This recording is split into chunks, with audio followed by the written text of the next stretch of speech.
क्या आप एक बात जानते हैं कि हमारे देश में अनेक सरकारों को मिला के केवल जो पेपर की फीस होती है परीक्षार्थियों की, अभ्यर्थियों की, उससे सरकार 1300 करोड़ रुपए हर सालाना कमाती है। 1300 करोड़ रुपए। सरकार का काम गरीबों के सपने के ऊपर एक बाजार और व्यापार खोलना नहीं है, सपनों की पूर्ति करना है। मैं सरकार से निवेदन करना चाहता हूं कि जो परीक्षार्थी है उसके एग्जाम देने पर यदि जगह नहीं मिली तो मेरा हाथ जोड़ के निवेदन है कि सरकार उनका एग्जाम फीस उनको लौटाना चाहिए वापस। कोई भी पारदर्शिता या समय सीमाबद्ध प्रणाली नहीं है हमारे देश में। आप जानते हो कि अक्सर ऐसा होता है कि 2016 में कोई परीक्षा लिखता है और ज्वाइनिंग लोगों की होती है 2022 में। क्यों? क्या आप जानते हो कि हमारे देश में जब एक नौजवान किसान, छोटा व्यापारी जाके लोन लेने की प्रक्रिया शुरू करता है तो इसके आंकड़े मैं आपको बताना चाहता हूं। 80% के आसपास लोन हमारे देश में, सरकारी आंकड़ा है, मेरा आंकड़ा नहीं है, लगभग 80% लोन उन उद्योगपतियों को केवल मिलते हैं जिनकी सालाना लेन देन, जिनका ईयरली टर्नओवर 100 करोड़ से ऊपर है। 55% केवल उन लोगों के पास जाता है जिनका सालाना लेन देन 1000 करोड़ से ऊपर है। यह सरकारी आंकड़ा है वित्त मंत्रालय का। जो बाकी 20% है वो कहां जाता है? 20% में 13% उन उद्योगों को जाता है जो सालाना लेन देन 5 करोड़ से लेकर 100 करोड़ तक है। इसका मतलब 99.9% जो भारत है उसको मात्र 7% लोन मिलता है हिंदुस्तान का। अब जब एक आम आदमी आत्मनिर्भर होने का रास्ता तय करेगा तो क्या वो अपने माता पिता से पूरे पैसे ले सकता है? नहीं ले सकता, क्योंकि इतनी किसी के पास आमदनी नहीं है। उसको बैंक से मदद की जरूरत है।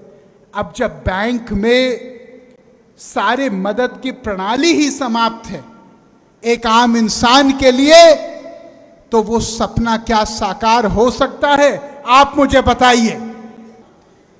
हम लोग आज आपके माध्यम से एक प्रश्न उठा रहे हैं जो इस देश का हर नौजवान उठा रहा है। वो प्रश्न क्या है? वो प्रश्न ये है कि आज सरकार को 5 साल मिलते हैं देश की सेवा करने के लिए। वरुण गांधी को 5 साल मिलते हैं पीलीभीत के जनता की सेवा करने के लिए, तो फिर नौजवानों को देश की सेवा करने के लिए केवल 4 साल क्यों मिल दिए जा रहे हैं? ये सवाल हर नौजवान के सीने में है कि नहीं है? हम लोग भर्ती प्रणाली पे बहुत दिन से चिंतित हैं। 17 से लेकर 21 तक सेना की भर्ती होती है। मैं सरकार से आज प्रश्न पूछना चाहता हूं, अगर कोई 22 साल का नौजवान है तो क्या उसकी जवानी चली गई है? उसकी जवानी कोई काम की नहीं है देश के लिए? अगर कोई 24 साल का लड़का है तो क्या अगर वो देश के लिए अपना खून देना चाहता है तो क्या उसका खून बेकार है देश के लिए? ये प्रश्न हमको पूछने चाहिए। आज आप किसी टीवी उठा के देखो, केवल हिंदू मुस्लिम नफरत गर्दी चल रही है। मैं ये पूछना चाहता हूं, अगर हम लोग इस माहौल में लाखों लोगों को लेंगे, उनके बाद 4 साल बाद हम उनको छोड़ देंगे एक छुट्टे सांड की तरह गांव में, और हम उनको बोलेंगे कि 4 साल तक तो आपका बहुत मान सम्मान था, 4 साल तक तो हमने आपको सलामी ठोकी, हमने आपको फौजी साहब कहा, और अब आपको प्राथमिक विद्यालय के बर्तन मांजने पड़ेंगे, तो क्या इसका सेना के ऊपर, सेना के मनोबल के ऊपर, सेना के शौर्य के ऊपर कोई फर्क पड़ेगा कि नहीं पड़ेगा? जब 4 साल एक आदमी वो वर्दी पहनेगा जिस वर्दी पे हम सब लोगों को गौरव है, और 5 साल बाद वैसे लोग आत्महत्या करेंगे गांव गांव में, क्योंकि वो डिप्रेशन में आ जाएंगे, वो डिप्रेशन में आएंगे। अगर उनकी शादियां होंगी, 4 साल बाद उनको उनके ससुराल वाले पूछेंगे कि भैया पहले तो बड़ा रुतबा था तुम्हारा, लौ लश्कर था, अभी आप बेकार हो गए हो, आप तो पढ़े हुए हो गांव में, अब क्या होगा आगे हमारी बिटिया का? क्या जवाब देंगे? मैं सरकार से पूछना चाहता हूं कि क्या एक एक आदमी जो सेना में इस अग्निपथ योजना के द्वारा जा रहा है, क्या उसके 4 साल के बाद क्या आप सबका सम्मानजनक पुनर्वास करने के लिए तैयार हैं? क्या आप उनको, हम लोग ये चाहते हैं कि 10 लाख नौकरियां जो प्रधानमंत्री जी ने घोषित की वो जल्दी से जल्द हो, मुझे पूरा भरोसा है होगा। साथ साथ जो 2014 में मुख्य पत्र में कहा था कि 2 करोड़ नौकरी प्रति वर्ष मिलेगी, उसके ऊपर भी हम लोगों को सोचना है। और मैं जानता हूं कि दुनिया की आर्थिक परिस्थितियां इस समय बहुत आसान नहीं हैं, मैं किसी के ऊपर दोष नहीं डाल रहा, लेकिन मैं केवल एक बात बोलना चाहता हूं कि ये 10 लाख शुरुआत होनी चाहिए, ये 10 लाख इस रास्ते का अंत नहीं होना चाहिए। जो 2 करोड़ नौकरियों की बात की गई थी, वो नौकरियों की पूर्ति भी होनी चाहिए देश में, तभी गरीबी छटेगी। बात करना चाहता हूं इस अग्निपथ योजना की, जिसके ऊपर आज ही मैंने एक पत्र लिखा है माननीय रक्षा मंत्री जी को।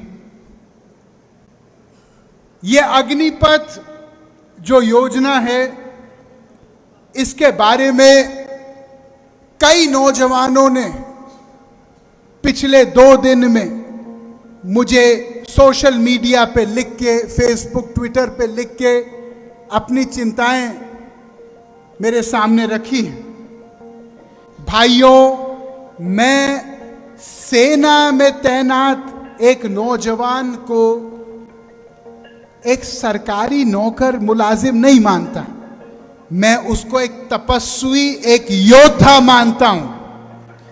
मैं ये मानता हूं कि जो आदमी ने अपने जीवन का सर्वस्व न्योछावर करके अपने देश के नाम त्याग करते हुए दिया है, वो आदमी तनख्वाह के लिए नहीं जी रहा, वो आदमी देश के लिए अपना बलिदान देने के लिए जी रहा है। हम उसको तनख्वाह तक सीमित ना करें, ना उसको आंखें तनख्वाह से। भाइयों, सेना की तैनाती एक बहुत घोर संकल्प और तपस्या है। मैं आपसे एक प्रश्न पूछना चाहता हूं, आज अगर कोई ये कहे कि आधे समय कोई परचून की दुकान चलाएगा और आधे समय कोई सेना का काम करेगा, तो क्या हमारी देश के रक्षा के ऊपर प्रश्न चिन्ह उठेगा कि नहीं उठेगा? सब्सक्राइब करिए हमारा चैनल लोक समाचार और बेल आइकन दबाना ना भूलें ताकि लेटेस्ट वीडियो सबसे पहले आप तक पहुंचे।